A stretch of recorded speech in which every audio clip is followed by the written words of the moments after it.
निवडणुकीचा प्रचार रंगात आलेला आहे। बीड जिल्ह्यातील 6 नगरपालिका निवडणुकांमध्ये तुतारी राष्ट्रवादी शरद पवार गट हा ताकदीने उतरलेला आहे आणि बजरंग बाप्पा हे प्रचाराचे कमान सांभाळत आहेत। माझ्यासोबत बजरंग बाप्पा आहेत। बाप्पा, काय सांगाल? 6 नगरपालिका निवडणुका आहेत, राष्ट्रवादी शरद पवार गट ताकदीने उतरला। हे बघा, बीड जिल्ह्यामध्ये या बीड जिल्ह्यातल्या जनतेनं मला ज्या दिवशी खासदार केलं त्या दिवशी माझी जबाबदारी आहे की माझ्या सर्व कार्यकर्त्यांना न्याय देण्यासाठी या निवडणुकीमध्ये स्थानिक स्वराज्य संस्थेची नगरपरिषदेची निवडणूक असो, नगरपंचायतची असो की तुमची जिल्हा परिषद पंचायत समितीची असो, त्याच्यात उतरलं पाहिजे। त्याचाच एक भाग म्हणून मी कार्यकर्त्याच्या निवडणुकीसाठी आम्ही सर्वजण प्रमुख नेते, माजलगाव विधानसभा मतदारसंघाचे आमचे प्रमुख आदरणीय मोहनदादा इथं माजलगावमध्ये आहेत, तिकडं राजसाहेब आणि राजेभाऊ फड दोघंजण परळीमध्ये बघतायत, बीडमध्ये संदीपभाई आहेत, गेवराईमध्ये त्यांचं थोडंफार लक्ष आहे, आमचे जिल्हा अध्यक्ष आहेत महबूबभाई शेख ही तिकडं बघतायत गेवराईमध्ये। त्याच्यामुळे सगळेजण आम्ही वाटून जिम्मेदाऱ्या घेऊन सगळं करतो आहे आणि खासदार म्हणून तशी माझी जबाबदारी चौकडच आहे, तरी मी काही जबाबदारी कुठं झटकायचं काम करत नाही। त्या जबाबदारीनं मी ही निवडणूक लढतो आहे आणि या निवडणुकीमध्ये राष्ट्रवादी काँग्रेस पक्ष हा 1 नंबरचा पक्ष असेल असा तुम्हाला शब्द देतो। मात्र विशेष लक्ष तुमचं परळीवरती आहे का? तर परळीच्या अनेक बाईट बघितल्या आम्ही, परळीचे रॅली पाहिली, डोअर टू डोअर प्रचारामध्ये देखील सहभागी होत आहे।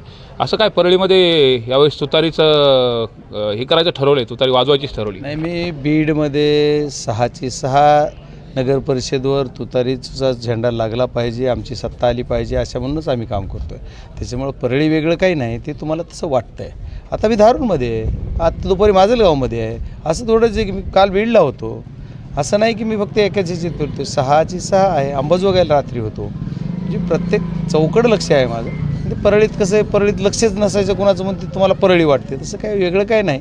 आणि परळीकरांना बी खूप वाटतं की असं खूप आम्ही विकास केला आहे, खूप मताधिक्याच्या फरकानं आम्ही निवडून आलो होतो, 1,42,000 मताधिक्यानं।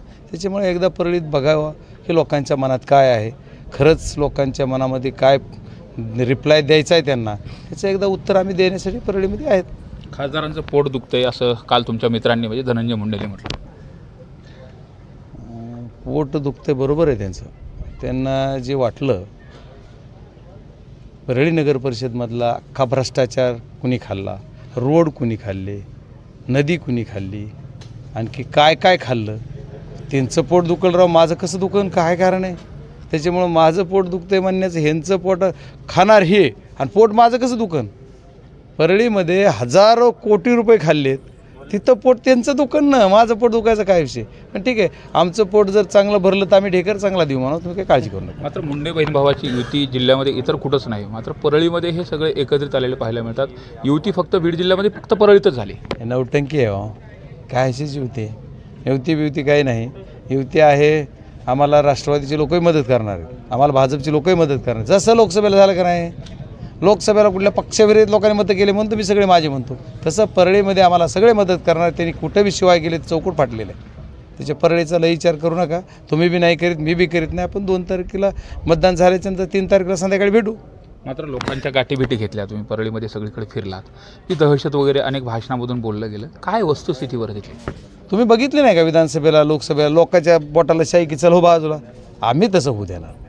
विधानसभेला पण भरपूर काही केलं, लोकसभेला करायचा प्रयत्न केला पण 10, 20, 25% सक्सेस झालं। लोकसभेला एवढं सक्सेस नाही झालं, पण विधानसभेला 100% त्यांनी सक्सेस करून दाखवलं आणि आता 0% करील, 0%। एक ही जर कोणी दादागिरी केली, गुंडगिरी केली, कोणी दहशत केली, कोणी बोगस मतं करायला आलं तर त्याला नक्की तिकडच भेटीला मध्येच गेले पाहिजे, इथं ठेवणार नाही। मात्र राष्ट्रवादीच्या स्टार प्रचारकाच्या यादीमध्ये धनंजय मुंडेंचं सुद्धा नाव आहे, पण ते परळी काय सोडत नाही सध्या। परळीमध्ये असं काय तुम्ही नेमकं चक्रव्यूह रचलं की ते परळी त्यांना सोडताय? आता राष्ट्रवादीच्या नेत्यांनाच समजलं पाहिजे कुणाला स्टार प्रचारक करायचं। त्याच्यामुळे आपलं काय, मी आपलं सर्वसाधारण खासदार आहे, मी लोकांनाही वाटत नाही खासदार आहे, मलाही वाटत नाही मी खासदार आहे, मी सर्व लोकांचा प्रतिनिधी आहे, लोकांचा प्रतिनिधी म्हणून मी फिरतो लोकात, लोक सगळे लाईक करतात, त्याला माझा काय दोष आहे? आता ह्याचं तर या सर्व गोष्टीमध्ये यांना जर परळीच्या बाहेर हालता येत नाही, स्टार प्रचाराच्या यादीत नाव टाकलं ते उगं पक्षाने उगंच टाकलं असेल, उगं नाराजी नको म्हणून। आता पक्षाला माहीत आहे ह्यांचा स्टार प्रचार टाकलं, ह्यांचा कसं स्टार बसतोय, ती पोलीस बसते यांना पुन्हा। मात्र एकंदरीत जर बघितलं परळीत कोणी सोडून द्या, दुसऱ्या कुठल्या नगर परिषद बोलवलं ह्यांना, हे कुठल्या नगर परिषदला आलेत, ह्यांचा सिम्बॉल गेवरा इथे गेले का आमचे माजी पालकमंत्री, बोलवलं का? गेले म्हणजे बोलवलंच नाही, फोटो टाकण्यावरून भानगड। पुन्हा तुमचं बीड आहे, गेले का? माजलगाव आले का माझं धारूर यावर म्हणून इथं राष्ट्रवादीचा प्रचार करायला ह्यांना बोलूच ना कोणी. मग राहिले परळीच, त्याच्यामुळं आपलं परळीत तिथं बी अर्ध पंकजा ताईंनी नेलं काय तर तिथून बी त्यांचं ते बरंच चाललं आहे. त्याच्यात मी जे परळीतच बोलू, परळीचं इथं नको. त्याच्यामुळे ह्या सगळ्या गोष्टीत चलत राहते. मात्र एकंदरीत जर बघितलं तर या निवडणुकीचा जो निकाल आहे तो कशा पद्धतीने असेल, का ते या अगोदरच्या निवडणुका होत्या, त्या निवडणुकीमध्ये बरंच काही वेगळं झालं. मात्र या निवडणुकीवरती तुम्ही नेमकं स्वतंत्र लक्ष ठेवून अशी काय यंत्रणा केली की ज्यामुळं सगळ्यावरती वॉच राहील? नाही, हे बघा पहिल्यांदाच असं झालं आहे की यांच्या सत्ताधारी पक्षाच्या विरोधी खासदार आहे. खासदार म्हणून माझी जबाबदारी आहे, माझी पार्टी माझा पक्ष ज्या शहरामधून प्रत्येक शहरातून मला लीड आहे. या शहराच्या निवडणुका आहेत, ह्या शहरी निवडणुकीमध्ये मला या कार्यकर्त्यासाठी काही करणं मी त्यांचं लागतो ना, देणं लागतो. त्याच्यामुळे मी त्यांची उतराई करण्यासाठी माझ्या पार्टीसाठी मी काम करतो. मी कोणाला विरोध करण्यासाठी नाही. मी काय करतो, माझी पार्टी निवडून आणण्यासाठी काम करतो आहे, माझे उमेदवार निवडून आणण्यासाठी काम करतो. मी कोणाला पाडायला करत नाही. त्याच्यामुळे माझे उमेदवार निवडून येतील ही मला खात्री आहे. आणि 100% मी तुम्हाला पहिला शब्द असा वापरला, बीड जिल्ह्यामध्ये सर्वाधिक जागा भारतीय जनता पार्टीच्या येणार नाहीत, ती फक्त आणि फक्त राष्ट्रवादी काँग्रेस शरदचंद्र पवार पक्षाच्याच येणार. मात्र महत्त्वाचा विषय म्हणजे आता अवघे प्रचाराचे 2 दिवस राहिलेत, तर नेमकं तुमच्या पक्षाचे वरिष्ठ नेते कोण कोण या ठिकाणी येणार आहे आणि तसा काय दौरा प्लॅन वगैरे झालेला आहे का, आणि जिल्ह्यातल्या कोणत्या ठिकाणी प्रमुख सभा होती? हे बघा, आमच्याकडं विजन सध्या ग्राउंड लेवलचे सगळे कार्यकर्ते आहेत. आम्हाला वरच्या नेतृत्वाला प्रत्येकाला निवडणूक आहे. आम्हाला काय लई स्टार प्रचारकाची यादी आमची लई लांबलचक नाही.